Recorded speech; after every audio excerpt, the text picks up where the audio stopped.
श्री श्री रविशंकर का मशवरा। जी हां, श्री श्री रविशंकर का कहना है कि अयोध्या फैसले पर नजरसानी की अर्जी दाखिल करने का मुस्लिम फरीकों को हक है, ताहम इन्होंने मुस्लिम इदारों से नजरसानी की अर्जी दाखिल करने के फैसले पर गौर करने की गुजारिश की है। श्री श्री रविशंकर का कहना है कि मामला हल हो चुका है, अब फरीक़ैन को आगे बढ़ना चाहिए। ख्याल है कि all India Muslim personal law board Ayodhya फैसले पर नजरसानी की अर्जी दाखिल करने का ऐलान पहले ही कर चुका है, जबकि मौलाना अरशद मदनी आज सुप्रीम कोर्ट में नजरसानी की अर्जी दाखिल करने वाले हैं। अयोध्या फैसले के खिलाफ नजरसानी की अर्जी दाखिल अरशद मदनी करने वाले हैं। सुप्रीम कोर्ट में नजरसानी की अर्जी प्रेस कॉन्फ्रेंस भी वो करेंगे 5 बजे। इस हवाले से नजरसानी की अर्जी दाखिल करने के बाद अरशद मदनी प्रेस कॉन्फ्रेंस करने वाले हैं। और रविशंकर, श्री श्री रविशंकर ने क्या कुछ कहा, ये आपको सुनाते हैं।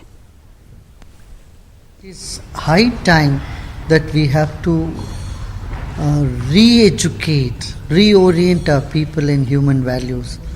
Our nation has always stood for non-violence and compassion. But when these values are missing in life, it disturbs us all. You know, in this country, such inhuman behavior should not be tolerated. We must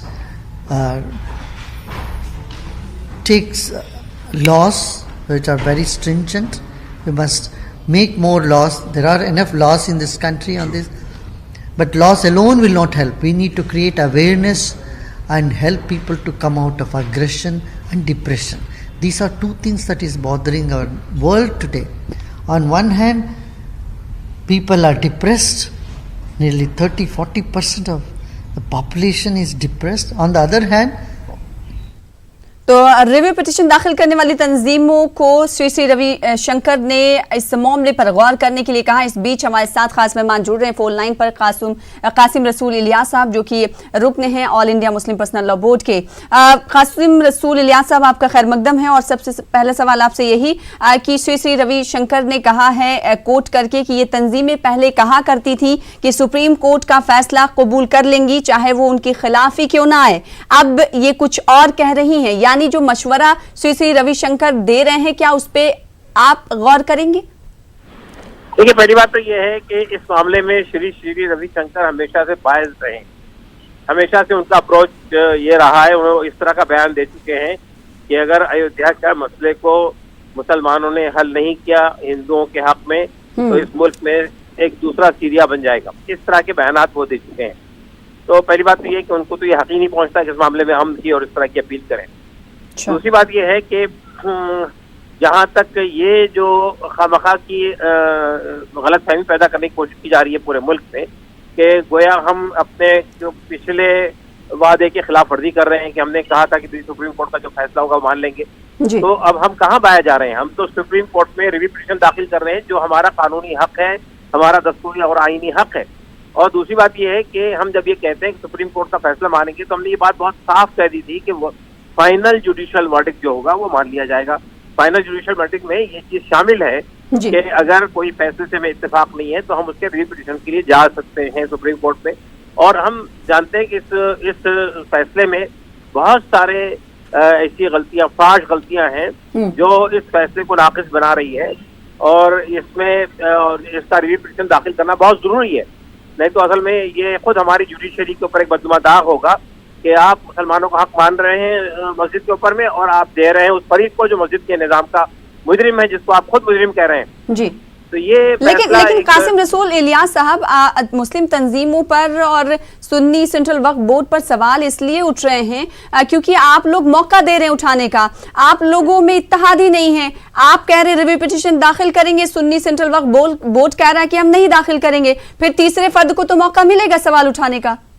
देखिए, पहली बात तो ये है कि ये बात समझना चाहिए आपको कि इसमें 8 फरीक थे। सुन्नी सेंट्रल वक्फ बोर्ड उसमें से एक फरीक था, और सुन्नी सेंट्रल वक्फ बोर्ड आप जानती हैं कि सेमी गवर्नमेंट इदारा है, गवर्नमेंट का कंट्रोल होता है, और सुन्नी सेंट्रल वक्फ बोर्ड के जो ओहदेदारान हैं वो गले गले तक के जो है करप्शन के केसेस में मुलविस हैं, और उन पर एक दबाव बनाया जा रहा है। तो उनके तरफ से अगर ये ऐलान आता है कि हम नहीं जाएंगे, तो ये बात समझ में आती है कि कहाँ से दबाव पड़ रहा है और किस तरह का दबाव एक्सेप्ट किया जा रहा है। लेकिन 8 फरीकों में से 5 फरीक जा रहे हैं इसके अंदर। और एक बात और समझ लीजिए कि ये जो मुकदमा है ये रिप्रेजेंटेटिव सूट है। अगर एक फरीक भी न जाए और मुसलमानों का एक फर्द इसमें चला जाए फरीक बन के, तो ये सूट खुल जाएगा, इसलिए कि ये रिप्रेजेंटेटिव सूट है, नुमाइंदा सूट है और इसमें किसी फरीक के जाने की जरूरत नहीं है। आखिरी सवाल ये पूछूंगी सर आपसे, क्या श्री रविशंकर के इस मशवरे को मुस्लिम पर्सनल लॉ बोर्ड अहमियत देती है या देगी? मैंने आपसे बताया ना, रविशंकर तो इससे पहले धमकियां दे चुके हैं। इनके मशवरे की क्या मानना है? ये अभी भी ये कह रहे हैं इनह्यूमन। What is inhuman? अगर सुप्रीम कोर्ट में हम जाते हैं तो ये इनह्यूमन कहां से हो गया? ये तो श्री रविशंकर तो मुतजाद बयानात देने के आदी हैं और वो खामखा का लिबादा उड़े हुए हैं और वो धमकियां देते हैं, उस तरह की धमकियां देते हैं जिस तरह गुंडे बदमाश देते हैं सड़क पे। ठीक है, बहुत शुक्रिया कासिम रसूल इलियास साहब हमारे साथ जुड़ने के लिए और अपना मौक़िफ़ रखने के लिए। इस बीच हमारे साथ हमारे नुमाइंदे खुर्रम शहजाद जुड़ रहे हैं, इस मामले को वो कवर करते रहे हैं काफ़ी बरसों से। खुर्रम शहजाद, अभी हमने सुना कासिम रसूल इलियास साहब को, उन्होंने कहा कि बिल्कुल सवाल ही नहीं उठता कि हम किसी मशवरे, वो भी श्री रविशंकर के मशवरे को अहमियत दें। देखिए, मुस्लिम पर्सनल लॉ बोर्ड ने दरअसल एक तरीके से ये दलील दी है कि सुप्रीम कोर्ट का जो फैसला आया है वो आखिरी नहीं है और आखिरी फैसला तब होगा जब इस मामले में रिव्यू पिटीशन फाइल हो जाएगी और जो आखिर तक, यानी कि अभी तो रिव्यू पिटीशन है, हो सकता है इसके बाद क्यूरेटिव पिटीशन भी दाखिल की जाए, तो ये बिल्कुल आखिरी फैसला तब होगा, तब उसको वो मान लेंगे। इस तरह की बात मुस्लिम पर्सनल लॉ बोर्ड कह चुका है। हालांकि कई लोगों ने यह भी कहा है कि रिव्यू पिटीशन से आगे वो नहीं जाएंगे, खासतौर से जमीयत उलमा हिंद ने कहा है। लेकिन फिलहाल जो खबर आ रही है वो ये है कि जमीयत उलमा हिंद अभी 2 बजे के करीब अपनी रिव्यू पिटीशन दाखिल करेगी और 5 बजे मीडिया में इस मामले को लेकर के प्रेस कॉन्फ्रेंस करेगी। खुद मौलाना अरशद बद्दी ने, क्योंकि इस मामले में पहल की थी और जमीयत के वकीलों ने साफ किया था कि कई तरह की बुनियादें ऐसी हैं जिसकी वजह से इस फैसले को वो किसी हद तक तो मानते तो हैं, लेकिन उसको पूरे तौर से दिल से कबूल नहीं करते। वो मानते हैं कि इस मामले में मुसलमानों के साथ नाइंसाफी हुई है, इसलिए जमीयत अभी 2 बजे के करीब अपनी रिव्यू पिटीशन फाइल करने जा रही है। मुस्लिम पर्सनल लॉ बोर्ड भी 1-2 दिन के अंदर रिव्यू पिटीशन फाइल करने वाला है, क्योंकि इसी हफ्ते के अंदर रिव्यू पिटीशन दाखिल करने के लिए कहा गया है। हालांकि 9 तारीख तक का वक्त है। इसी बीच अभी एक प्रेस कॉन्फ्रेंस हुई है पीस पार्टी की, वो भी रिव्यू पिटीशन दाखिल कर रहे हैं as a Muslim community ji.